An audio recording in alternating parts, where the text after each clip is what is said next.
সমুদ্রের মাঝখানে এক জাহাজ প্রচণ্ড ঝড়ের মধ্যে পড়ে লণ্ডভণ্ড হয়ে গেল। সেই জাহাজের বেঁচে যাওয়া এক যাত্রী ভাসতে ভাসতে এক নির্জন দ্বীপে এসে পৌঁছালো।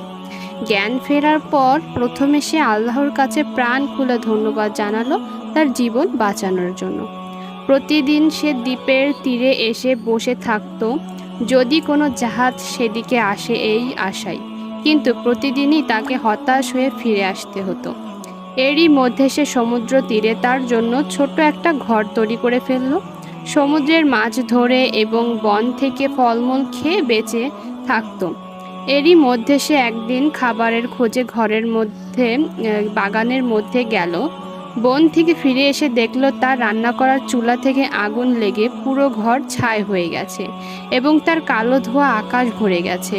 লোকটি চিৎকার করে উঠল, হায় আল্লাহ!